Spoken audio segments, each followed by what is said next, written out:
start with subscribers. And I think every organization or business should consider doing it at least. So I will talk about the base, where to start, and how to avoid main mistakes and think one step ahead. And I hope it won't sound too tech savvy, but if it will, feel free to ask questions after the presentation or during it, okay? So yeah, so maybe I'll start with introducing myself. My name is Jone, my last name is Jonikaite, maybe easy to remember for someone. So I'm email marketing manager at Kilo Health. I started exploring email marketing topic a few years ago when I worked in different field, but tiny part of my job was to lead the email marketing process. And I started to believe that email marketing is really powerful tool and wanted to jump to explore this topic full time. So here I am. I work at Kilo Health 6 months already. And just a few random facts about me. I really love self-development. And by saying I love self-development, I mean I read 100 books in 2 years. So explored many topics. Now I'm trying to focus on taking action from those books, because only reading doesn't lead you anywhere. I also love running. Last year I ran my first half marathon, and I hope next month I will improve my time, running time. And one book which is my favorite, and I can strongly say that it changed my life a bit and my mindset a lot, is The Slight Edge. It basically about how every tiny small step matters, and you can improve by doing small steps, and you don't have to push 100% every day. So I really changed my point of view in everything I do every day. So I really recommend you to read this book. And also my favorite YouTube channel is Impact Theory by Tom DeLeo. He explores a lot of interesting topics about how human brains work and so on. So yeah, let's jump into email marketing topic. Maybe you have question, why email marketing? So it's really actually cheap and easy way to maintain engagement with users. You could be very, very close to your subscribers. It's easier than in other marketing channels. You can set up email automations once, but it can run for years actually. And lots of email tools allows you to send emails for free. So it's very nice that you can try and explore different tools and find which one fits your needs exactly. So I'd like to start with subscribers topic, because without them we cannot do any email marketing, and you could collect subscribers via different channels and platforms. You can do some custom landing pages with boxes to leave an email, pop-ups, maybe Facebook groups, or any other forms. Another way would be to leave an iPad if you're organizing some event. So in the iPad, they could leave simply their email because they will expect some emails from you. And always consider offering something in exchange for an email, because nobody wants to leave email and they don't know what they are gonna receive from you, right? So offer a free ebook, cheat sheet, calendar, self-evaluation sheet, any habit tracker, or whatever your subscriber would be interested in. So if you already have an email list, first of all, you should consider a few things before you start sending a single email. So the question is, do you have a cold email list or warm email list?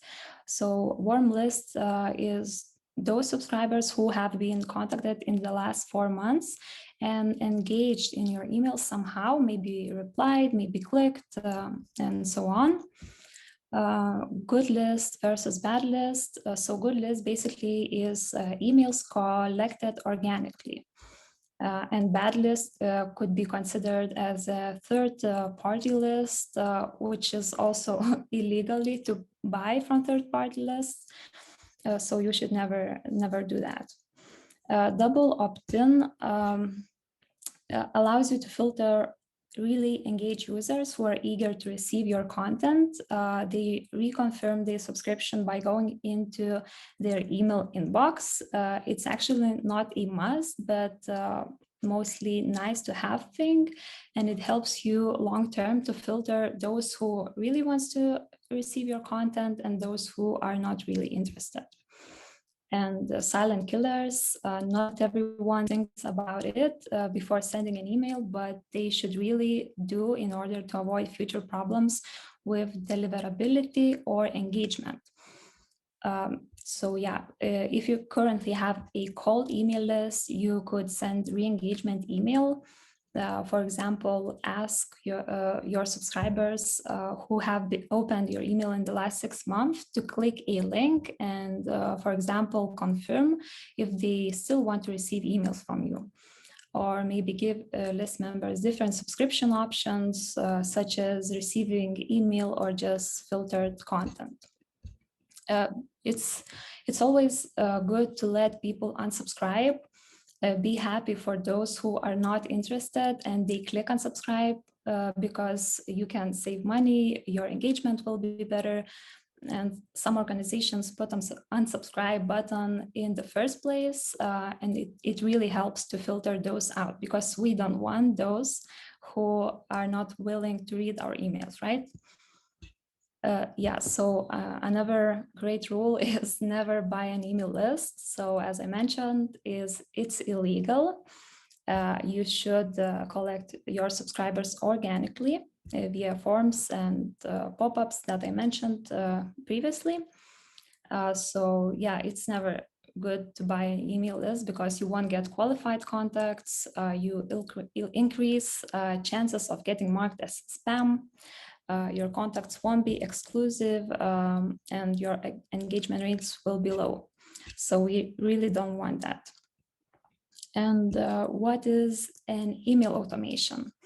So, okay, when we have a healthy subscriber list and understood some things that we don't want to do, what is email automation and why should we even consider using it? So email automation is when you set up an email campaign to be sent to your subscribers, either based on a trigger or elapsed period of time, rather than manually building every email campaign over and over. You can choose targeted segment of your membership base. Automation takes one campaign template, the most relevant content, and sends it to the right members at the right time. So this is what email automation is. And for example, when a customer first signs up for your newsletter or creates an account or attends an event, you know you have to send a welcome email. But doing this manually each and every time you got a subscriber would be exhausting. So instead, yeah, you set up email automation, welcoming email automation, and you welcome only your newest subscribers with a content that you're going to provide them.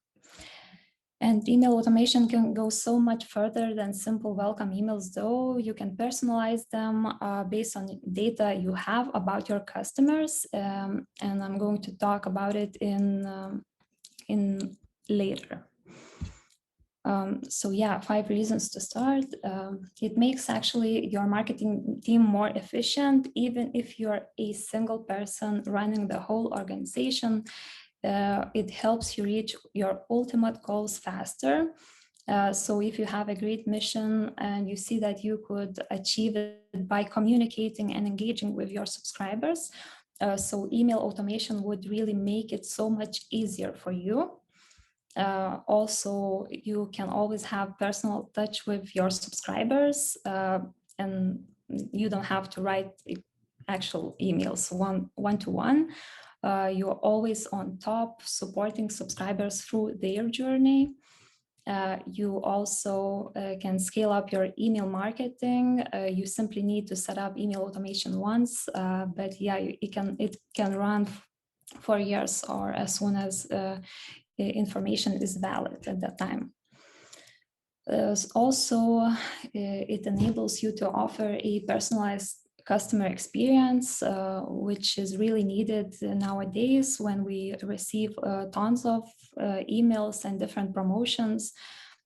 So if you collect the right data, for example, if your subscriber is a blood donor, you can send them congrats email with his donating milestones and personalize his own journey through this all sequence.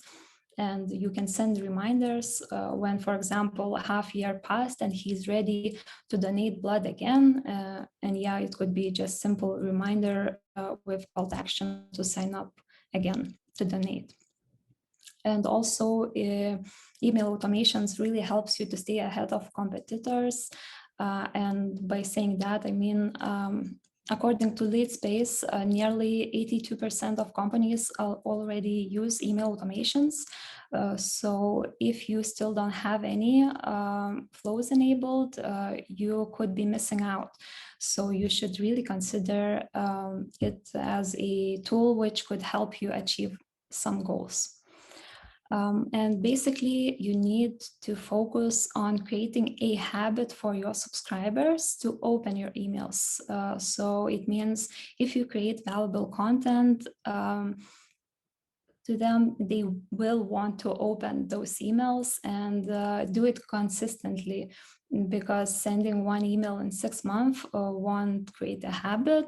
So yeah, don't forget consistency, interesting content, offer some valuable worksheets, and you will really succeed. Yeah, so another topic which is also really important to talk about is GDPR. It's not that hard to follow GDPR as it could look like. It sounds like a scary thing, but there are just a few general rules you should follow and everything will be fine. So yeah, general rule will be you can send emails only with consent. And I want to be clear on the consent meaning. It's a freely given positive action, meaning you should tick the box to agree receiving emails. And I know that some of services risk on this one, and they mark the box already ticked for users. So basically, if they don't want to receive emails, they need to untick the box, which is not correct way to get the consent.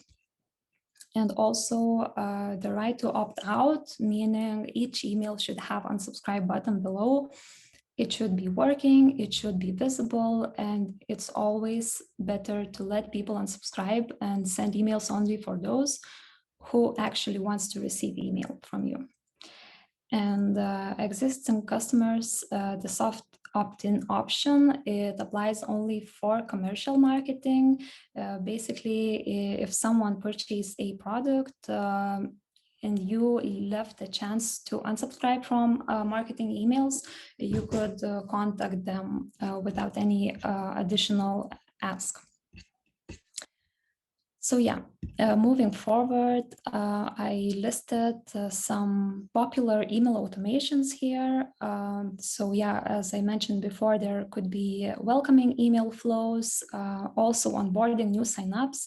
For example, if you are collecting emails because you are organizing some event, and before event, your subscriber needs to do some things, some steps you need them to follow. So yeah, you could create this one, lead nurturing. So basically providing good, valuable content which leads to purchase somehow, converting free users to paying users. So as an example, I could use Spotify because they provide free version and paid version. So maybe they send some content what free users are missing out when not subscribing. Also, there could be after purchase sequences, and Basically, it doesn't mean somebody needs to purchase something from you. It could mean somebody could join a community and you want to engage with your community members and lead them through their journey. They send valuable content while they subscribe. Also transactional emails. So it's basically very simple emails with updates and actions they made, for example, made a purchase or anything similar.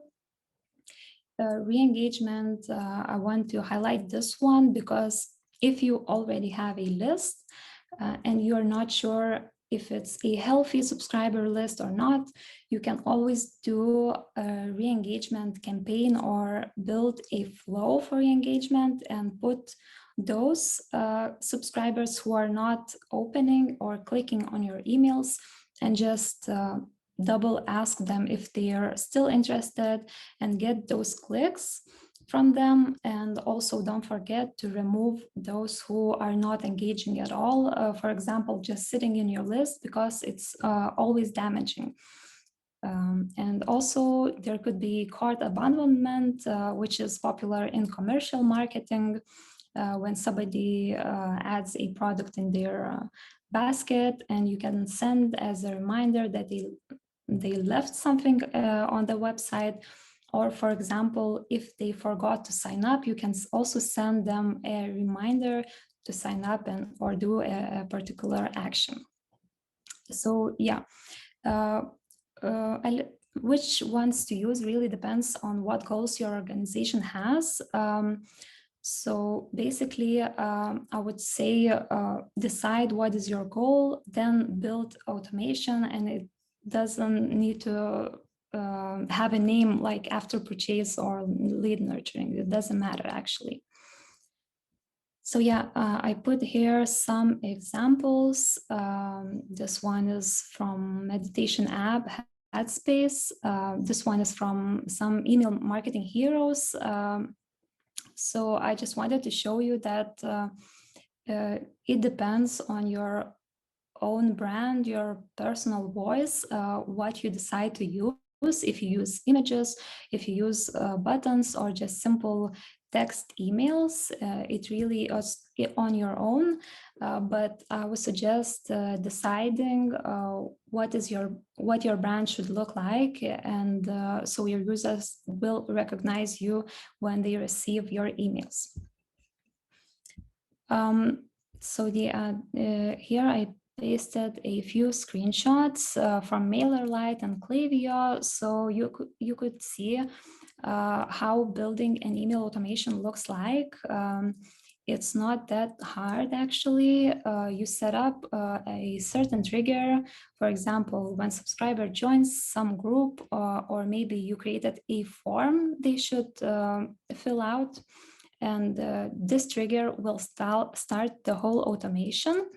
And you can set certain steps and build the whole automation flow.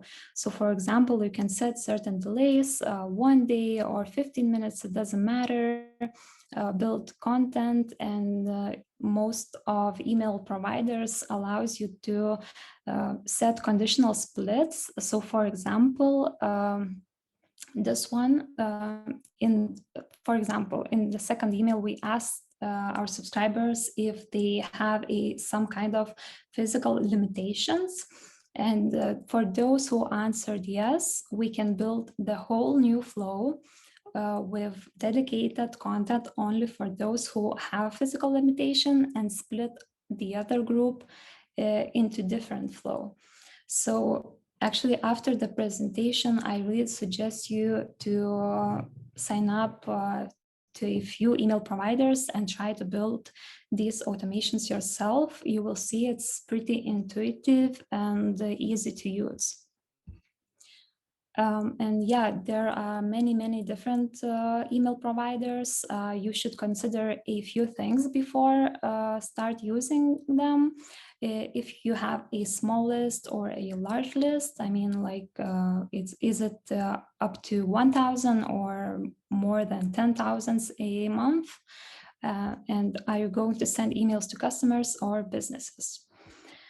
So yeah, email marketing is one of the cheapest and easiest ways to contact your subscribers, and many email providers give a free access to explore the whole library and try building email automations yourself.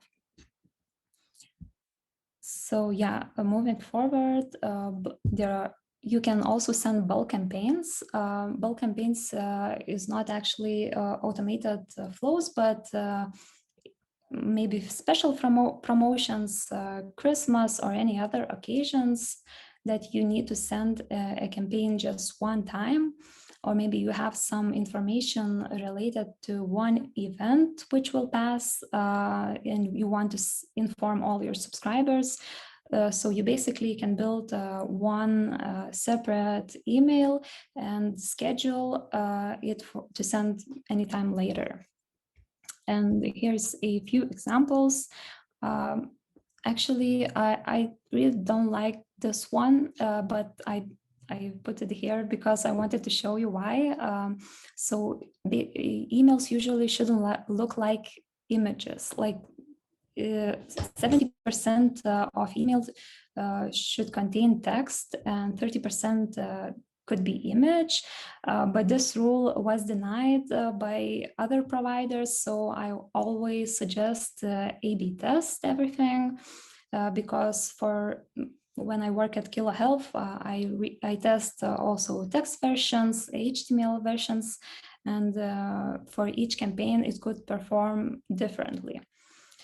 And for example, Outlook does not load images, so it will look empty and won't bring any value. So you should consider this one as well. Yeah, so after sending a campaign or automation, you should also take care and analyze your campaign results.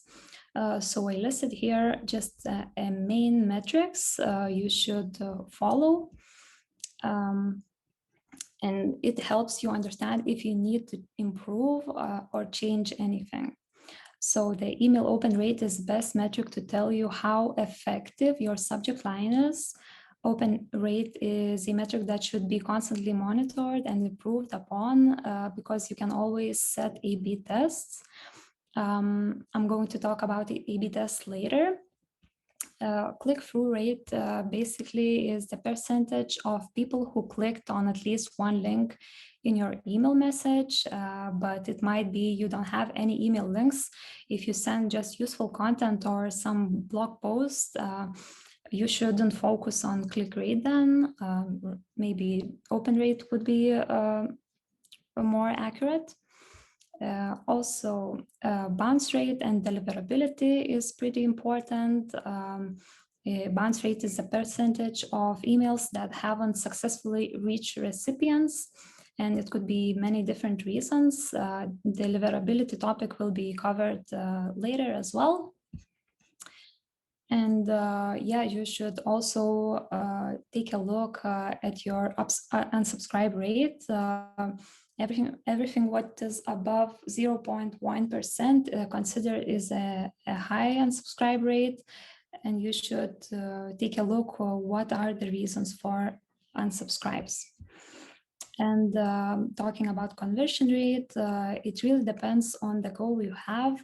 Conversion rate in commercial marketing could mean that could show how much money we earned from certain campaign. But for example, if you send a campaign and ask people to sign up at the event, it could be this metric you should actually look up on. So yeah, you could personally think that the red color is awful, but consider that you don't know what your subscribers like. So in order to get to know them, do as many A/B tests as possible.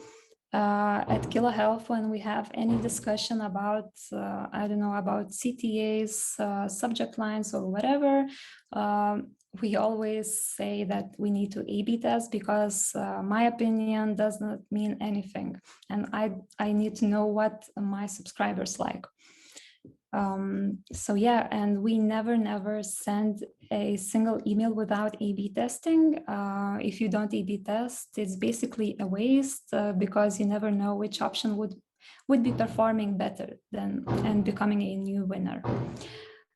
So yeah, we have at Kilo Health, we have our own projects and we A/B test everything and we share the knowledge between each other. Though I have an example when the whole team, maybe 8 projects had one winner. Everyone tested the same one, landing page, and I tried it myself, and performance decreased 30%.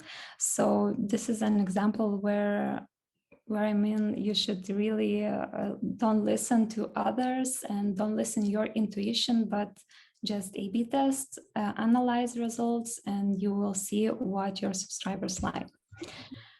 And so how to set up A/B tests? Most of email providers has an option to set up A/B tests very easily by just simply adding a variation to your flow or by doing a conditional split I was showing you before. And it also should be mentioned in documentations. Yeah, and it's always better to test one component at a time. For example, if you're doing CTA A/B test, don't test subject line, and the other way around. Also, what is important to mention, for A/B test to be a legit, you need at least 100 transactions or 100 sign-ups, for example, to see if you have a real winner or it's not a random click. So yeah, going forward, there's one example of simple CTA. So here's only a text version, which says read the full story, and the copy is the same. And here's only a green button, but click rate increased. So yeah, you should consider doing CTAs, A/B test, or subject lines. And I mentioned previously, yeah, there could be different A/B test variations. For example, you could test color, CTAs, content, sending time, for example. Some of the emails could perform better when you send in the morning and some in the evening. And as I showed you previously, example with HTML and rich text version, you could also test this one as well. So yeah, user segmentation. This is another great way to build email automations that drives user engagement. It's more advanced and you shouldn't necessarily do it. You have to collect information about users in your sign-up forms or quizzes. And information such as age, gender, company position, and income level can tell a lot about person needs and interests. So you could decide which metrics are most essential for you and include those questions in sign-up process.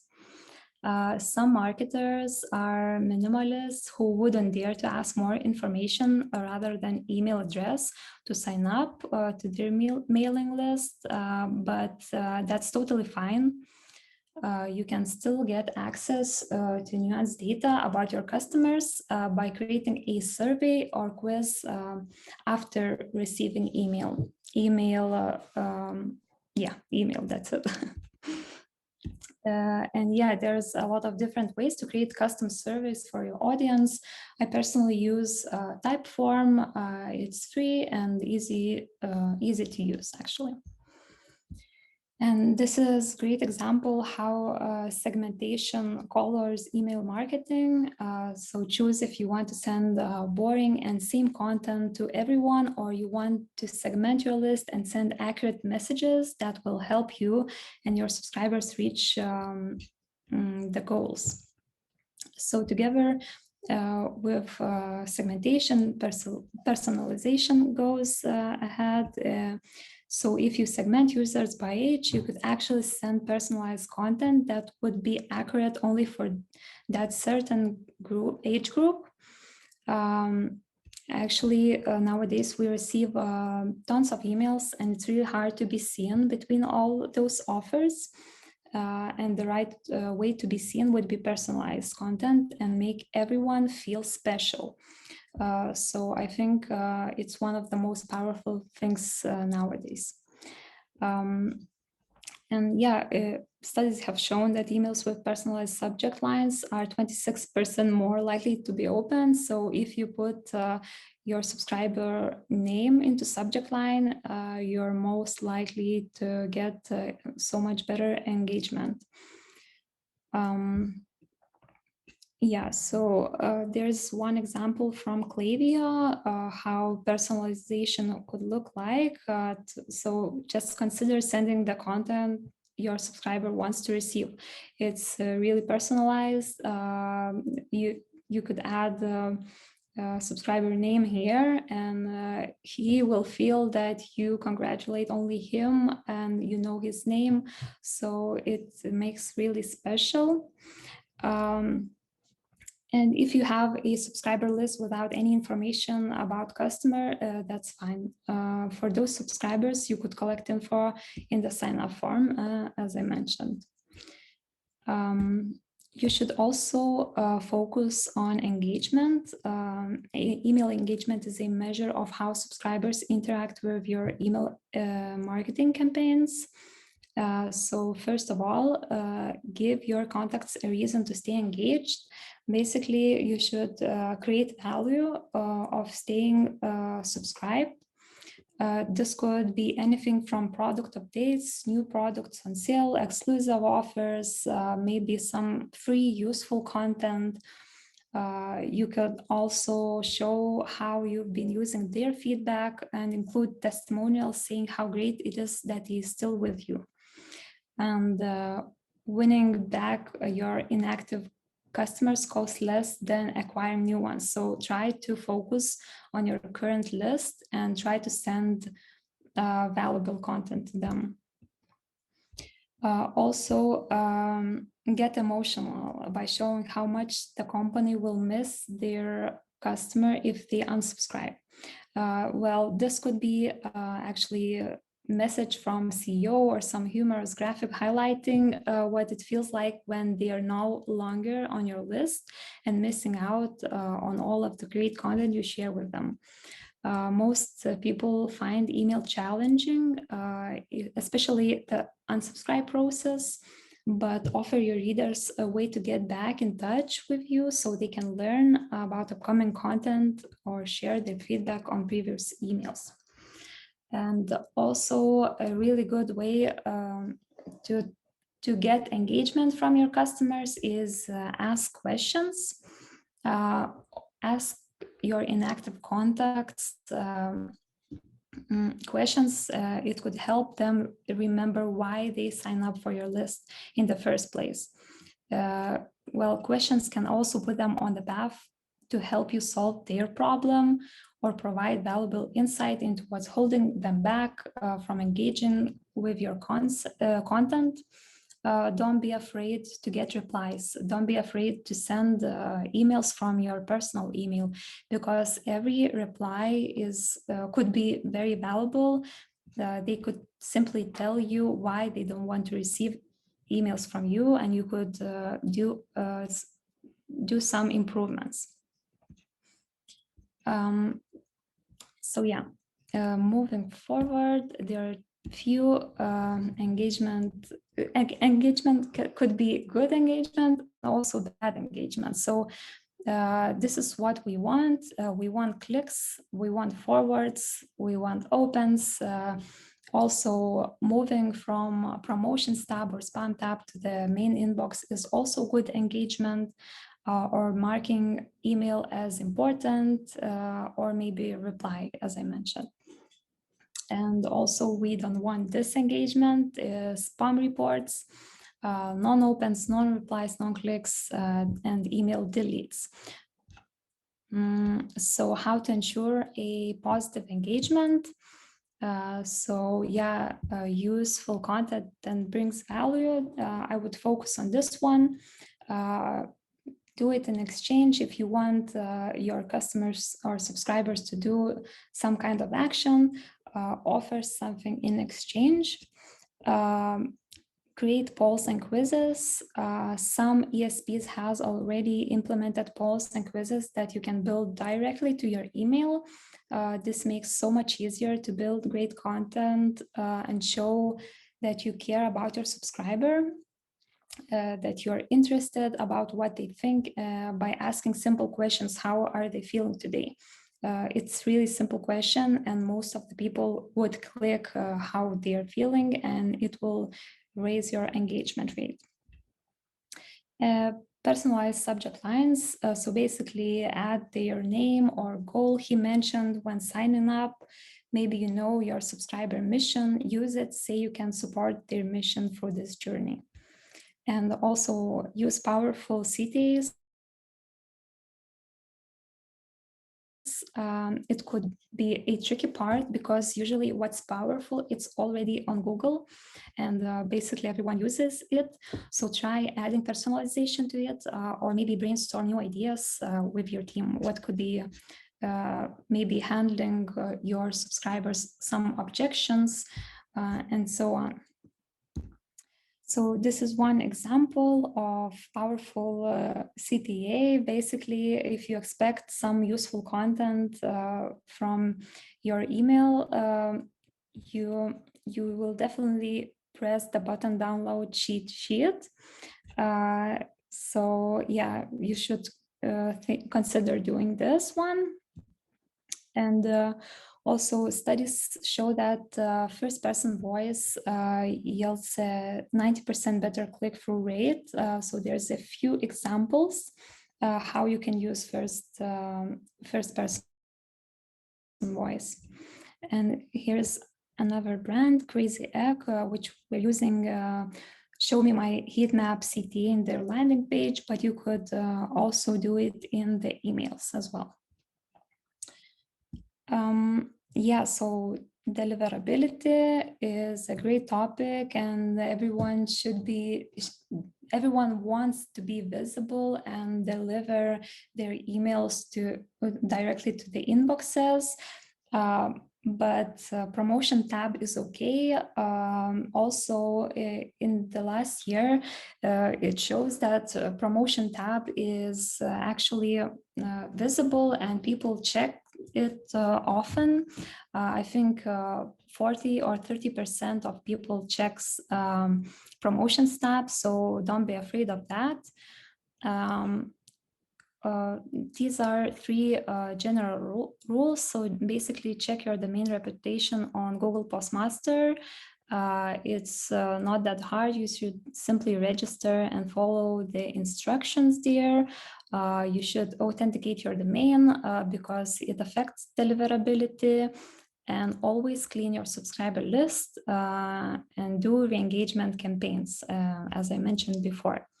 So just simply maintain list hygiene, keep an eye on active subscribers, send using custom authentication, and also consider using a double opt-in option rather than single opt-in. And also make it really easy to unsubscribe.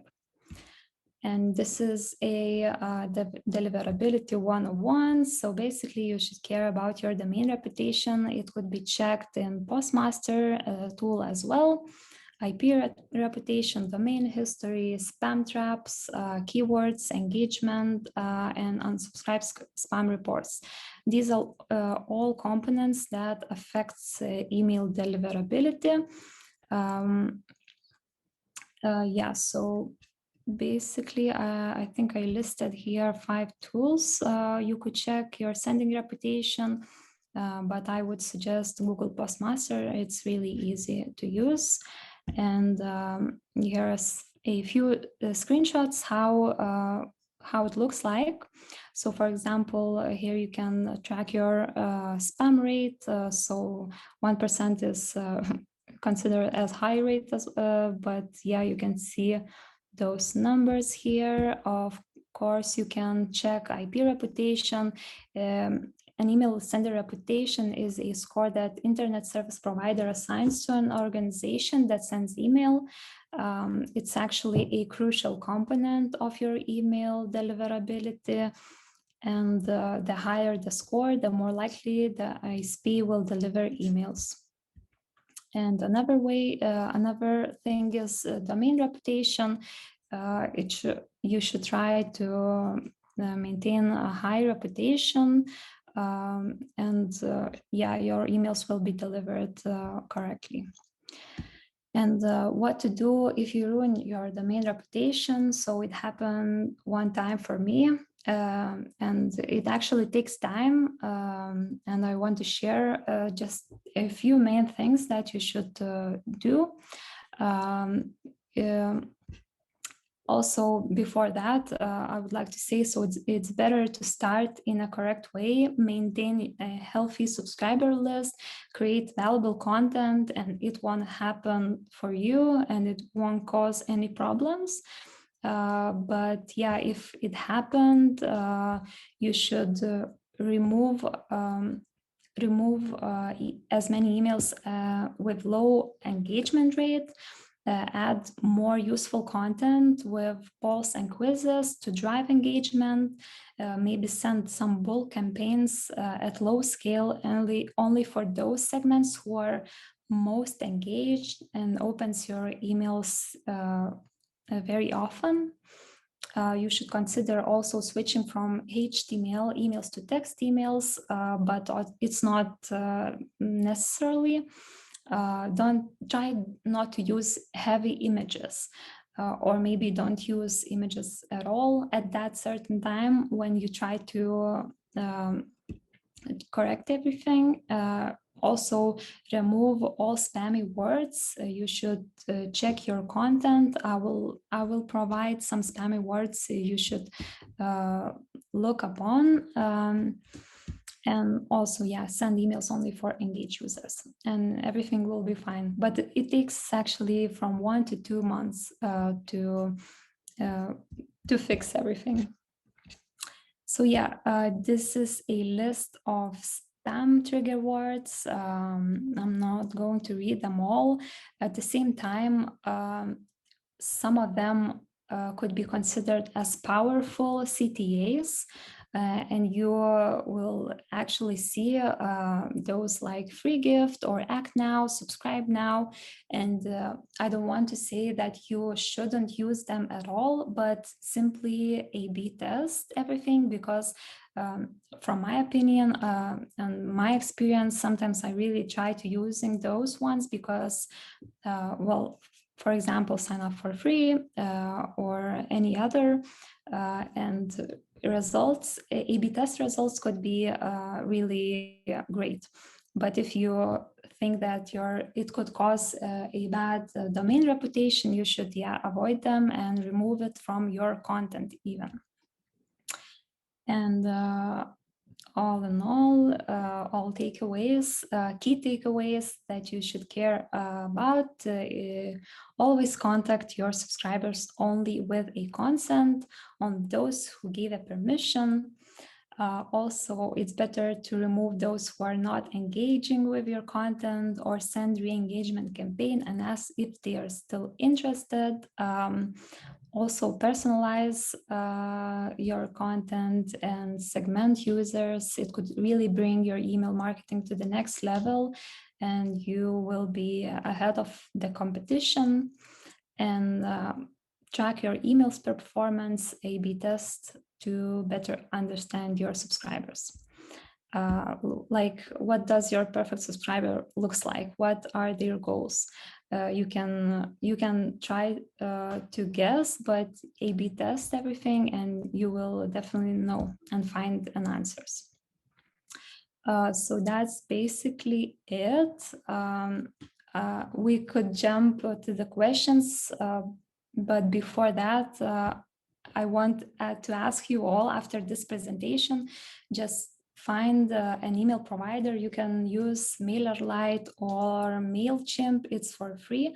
Register and try to make a subscriber form and set up subject line A/B test. So you will see how easy it is. And also, if you have any questions, you could ask them now, or you can contact me via LinkedIn, Instagram, or Facebook. So yeah, that's it. And we could jump to the questions if you have some.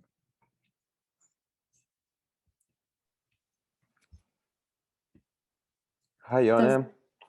Hi, Paulus. Thank you for your presentation. It was really interesting.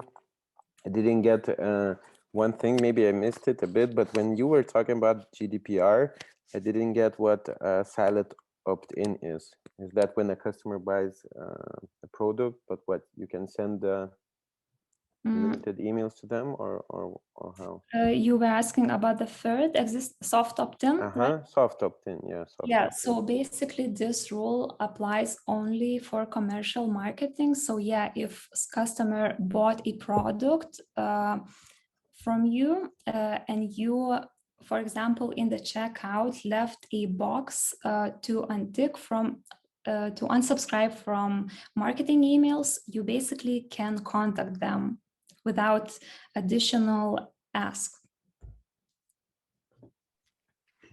I get it.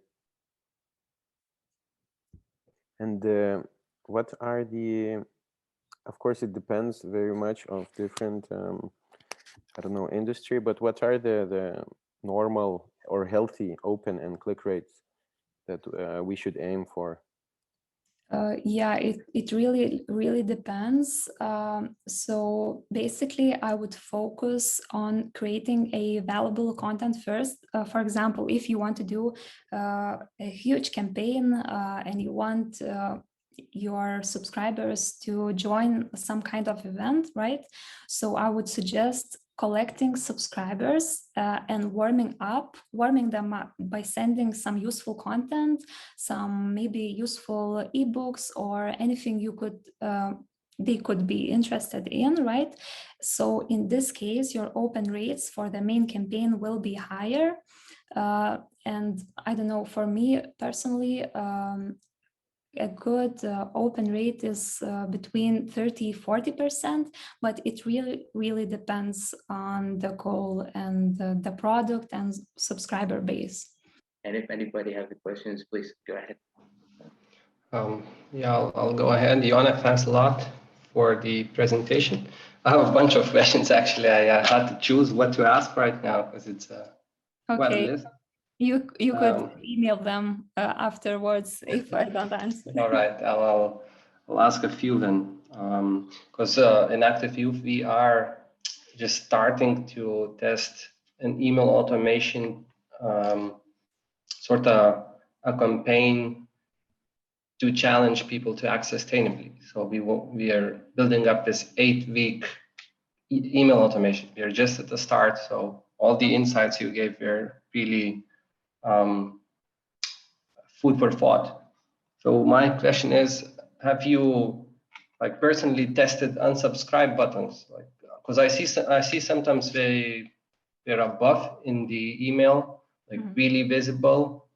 And usually they're down at the bottom. What do you think? Does it have a lot to, does it impact in the end, eventually the deliverability, or it's not a big deal? Yes, it impacts deliverability for sure. But I always say that unsubscribes are better than sending emails for those who are not interested and not opening your emails, because unsubscribe means some kind of form of engagement. So yeah, I didn't test it personally on subscribe button above the email copy because I don't think it's necessarily, but you could you could be you would change a copy of unsubscribe button and necessarily say unsubscribe. For example, you could say, I don't want to challenge, I don't want to get challenged anymore. I want to opt out, right?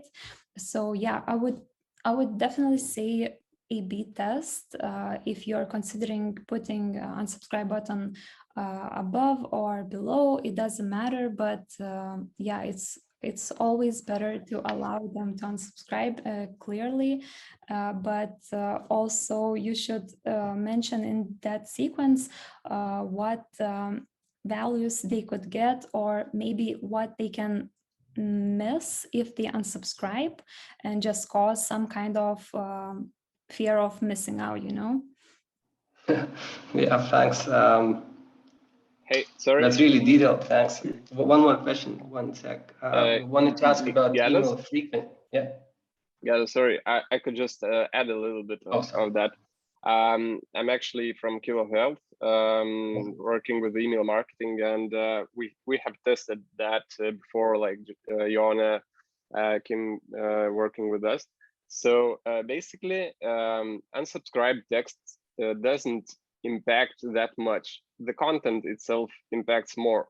If you are going with aggressive copy, you can get like lots of unsubscribes or spam complaints. And if, for example, we have tested two variations when our copy is like really soft one and we are going, trying to sell really hard. And those unsubscribe rates are like twice as big for that harder content and so on. So you should always check the content and make unsubscribe as easy as possible for your readers. Thank you, Paulus.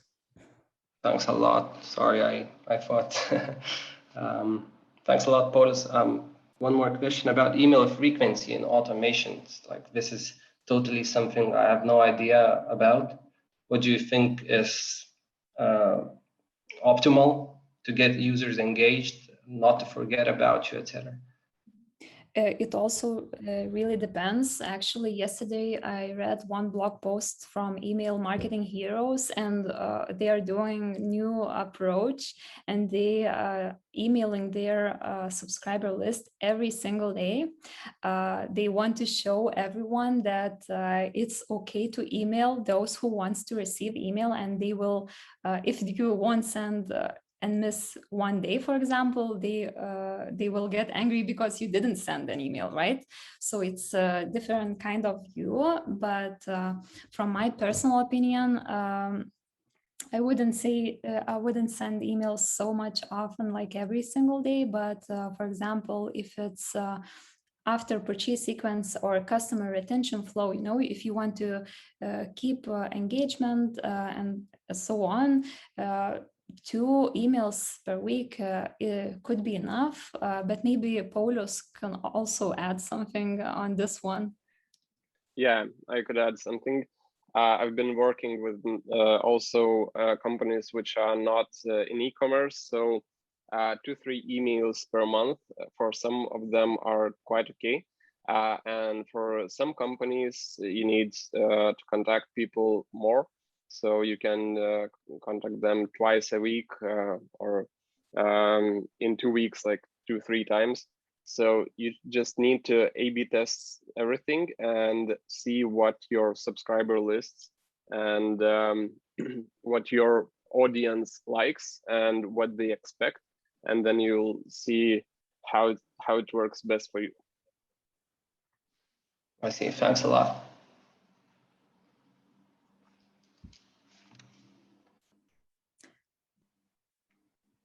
Any other questions, Gaddis? Well, if no one else is asking, I wanted to get back a little bit to text versus image. You said it was 30/70, but when you said that it's not necessarily the case sometimes, like, what do you think? It's also A/B testing. I'm pretty sure the answer is yeah. Yes, because it could really depend on the subscriber behaviors and goals, and it's really well, for my personal opinion, I subscribe those who send minimalist emails, right? And I love text version emails. I don't know why, but It just, but others can analyze design and love great images. So it really depends, and the answer would be A/B test. And if you send a campaign, yeah, you should definitely do HTML versus rich text versions. And then you can decide which your subscribers like the most. I see. Is it possible that rich text might seem more personal, like less less like an ad? Yes, I personally, that's the reason, because I like text version emails, and especially if you even personalize it, it could look like just a person sit down and write an email, right? Because it doesn't look like it's programmed, but it's my opinion, so, you know. Also, I could add something up over here. Sorry for hopping on. Also, this impacts, like, you can get high open rates with the rich text or HTML, but it depends what kind of IP or domain reputation or history you had before. For example, at first when we started email marketing at Kilo Health, people before that, without any knowledge for email marketing, they were trying to send as many emails as possible, and domain reputation was tragic, like lowest possible. And we tried to rescue that domain reputation for half a year, and for that half a year, rich text emails worked better for us. But when our domain reputation got to the highest level, our HTML emails always were winning against rich text emails. But this is not only the case about that. Some emails, for example, in our automation, for example, 70 or 80% emails works best as HTMLs, and like 30% on 1-2 emails works better that if they are written in rich text. So you should always check why you are sending. Maybe if you want to get more personal, maybe it's better to use rich text for that particular email. I see. And one last thing, maybe, do you work with Lithuanian language emails as well? Say keywords in Lithuanian language that might be considered spammy. Are there any, or not really?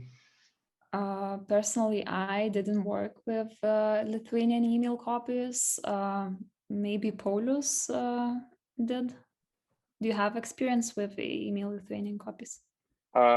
Yeah, a little bit. It actually, Gmail, for example, is translating everything from any language and checks their like spam filters and everything.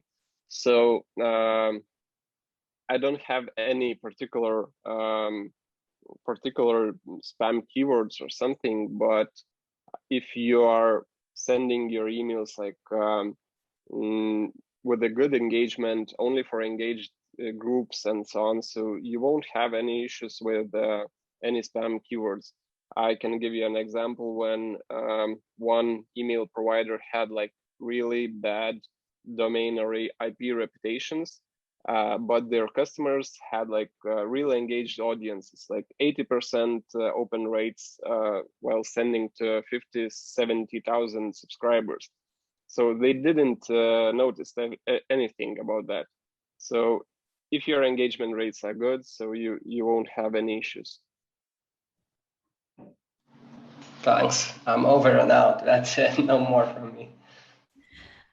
Yeah, so I hope you learned some new things today and now have full head of new ideas. And yeah, if you will be willing to start building automation flows, you can contact me at any time. I will help you out. Well, I and on the behalf of the workshop team, workshop week team, like to thank you for today's workshop. Thank you so much for the insightful and informative workshop you offered us today, and for the Kilo Health team as well. Thank you for the participants. Do not forget to join us in the upcoming sessions, and have a nice day. Thank you very much. Thank you. Thank you. Thanks. Thank you so much. Kilo Health, and bye-bye.